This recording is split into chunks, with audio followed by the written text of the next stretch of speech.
Jeff, come on up.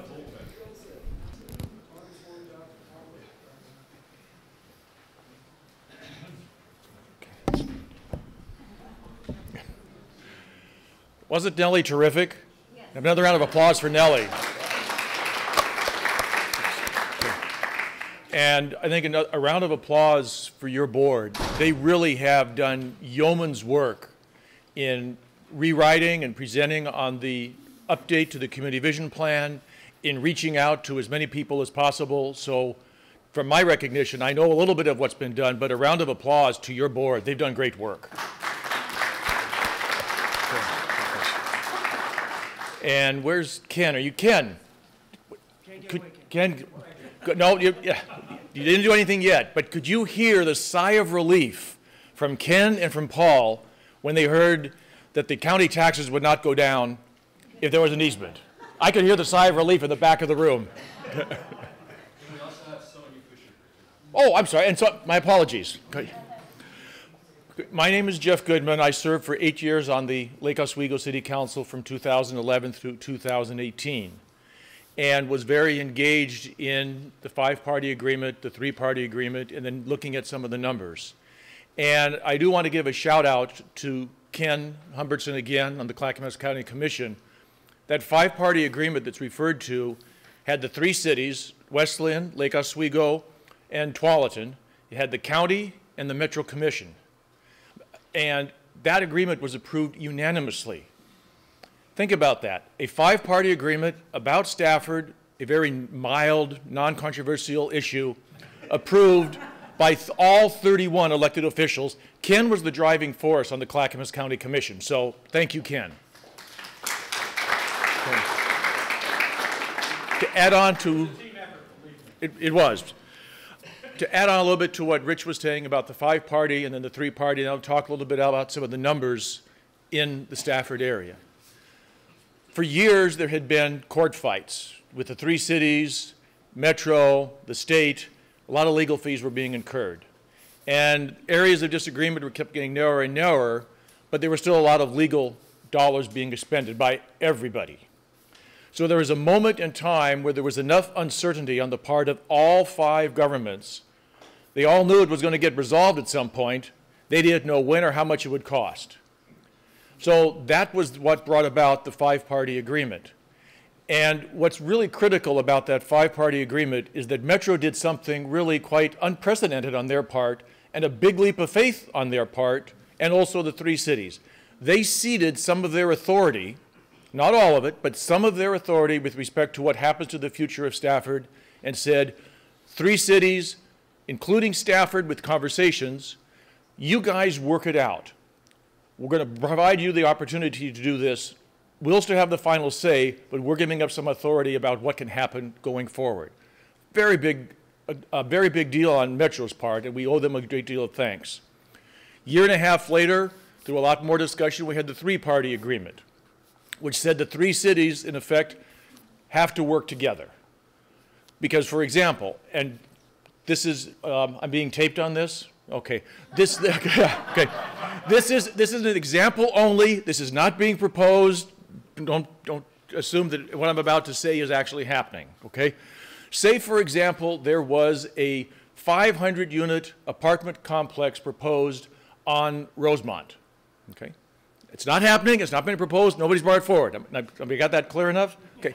What happens, but if that were to go through, and that's, say, in Westland, that's going to have an impact particularly on Lake Oswego, but also on Tualatin. The purpose of the 3-party agreement was to bring the 3 cities together to say, hey, we've got to talk about what's going to happen and what's going to go forward.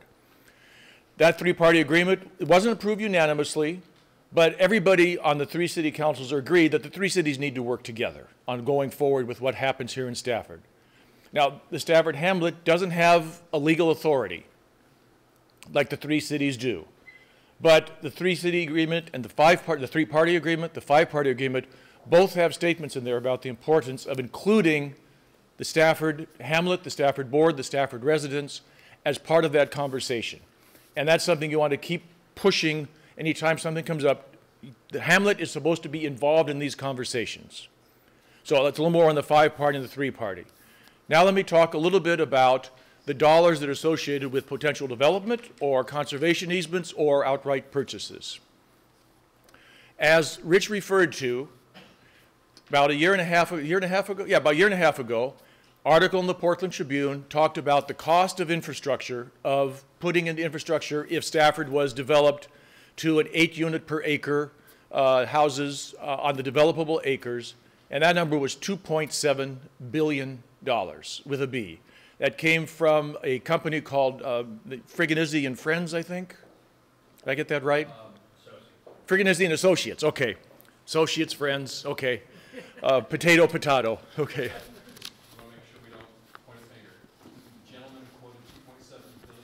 Yes.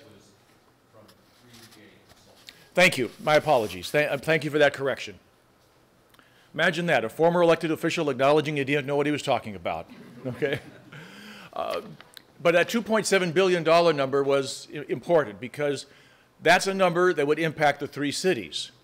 And in that same proposal, it was projected that 40% of that $2.7 billion would be sloughed off to the 3 cities for them to pay for the infrastructure just in the Stafford area. Okay, you can start to go through the numbers. That says about 1.1 million, that's 40% of that 2.7 goes to the 3 cities. That's $360 million of additional infrastructure costs that each of the 3 cities would face. That's not a small number. And what's important to remember about that is that doesn't include the infrastructure costs that each of the cities would face from the development that would occur. For example, I'll use Lake Oswego as an example. McVeigh, that runs in from where Lake Ridge High School is, runs down into Lake Oswego, that's part of the city of Lake Oswego. That $2.7 billion did not include any of the dollars that the Lake Oswego would have to pay to make improvements on McVeigh Road because of all the development that would occur in the Stafford area.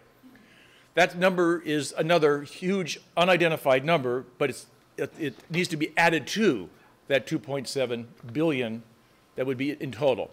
And that's just an example of one road. I mean, can you imagine trying to make McVeigh Avenue a 4-lane highway? I mean, engineering-wise, yeah, I can imagine it, but actually happening, I don't think so. So that's one side. Now, let's look at the other side. What if we go along the lines of what was just described about conservation easements or outright, let's say it was outright purchases of all of the developable land in the Stafford area. And we have some examples of some land in the Stafford area that was recently purchased or put up for sale. Lake Oswego recently acquired 5 acres along Childs Road, or near Childs Road on the Stevens Meadows area, paid about $150,000 an acre for those 5 acres. And there's some 39 acres for sale along Rosemont Road. That's about $120,000 an acre. So the next question is, okay, well, how many developable acres are there in the Stafford area? And that's about 1,500 acres. So if you imagine at one end of the extreme, all development, other end, all the land gets purchased. If you were to acquire all of that land, it would be about $217 million to acquire it. Well, $217 million for all the 3 cities to acquire versus $1.1 billion? Seems like a pretty good deal we should go on buying or easements. But that's only one side of the question. When you have development, I mean, what I've just talked about is the cost, the capital cost of acquiring or building infrastructure.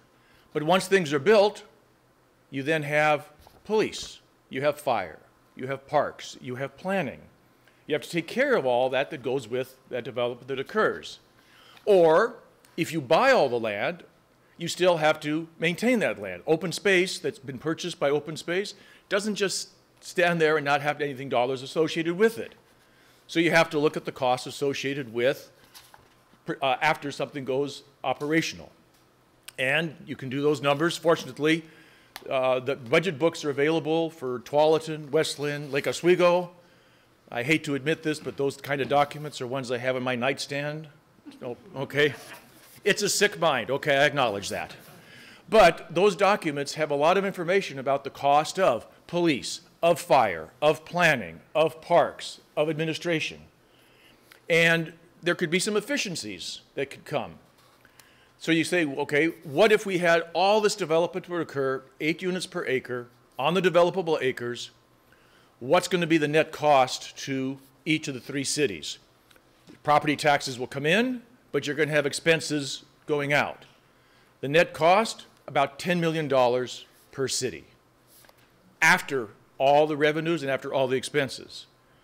What would be the cost to each of the 3 cities if they purchased all the land and then say, okay, we got to maintain it? Okay, the net cost there is about $2 million per year per city. So if you look at each end of the spectrum, 8 units per acre of development on all the developable acres versus acquire the land or conservation easements on all the land, both from a purchasing, capital cost side, infrastructure, and from an operating side, the argument pushes you toward leave the land be, whether it's farm easements, whether it's outright purchases. Now, this is very broad and big picture numbers. Can there be, specifics, say, I'll call it nibbling at the edges where that kind of calculation doesn't apply? Of course. But on a big picture basis, going forward, for the hamlet and for the 3 cities, the bottom line is that we are better going up rather than out. And I think that's a message that's important to get to all of our elected officials, both in the cities, in the county, and at Metro. We are better served on the dollar side going up, not out. And that doesn't even address the questions of what you get by having the local farm to city, farm to town, the preservation of the land, all of those things that go in value. I'm just talking about the numbers of it. So I've thrown a lot of numbers at you. I apologize for that, but I'm going to stick around afterwards. But if there's one thing to take away on this, on the dollar side, infrastructure and operating costs, we are better off starting from the point of acquisition easement as compared to having development of Stafford area. And I saw a hand. Yes, ma'am. I mean, yes, my friend. So could the cities buy land that's for sale? And I mean, like they're large landowners that want to develop land. Could the cities develop that or buy that and then rent it out to young farmers that are wanting to Yes. farm? The answer is yes.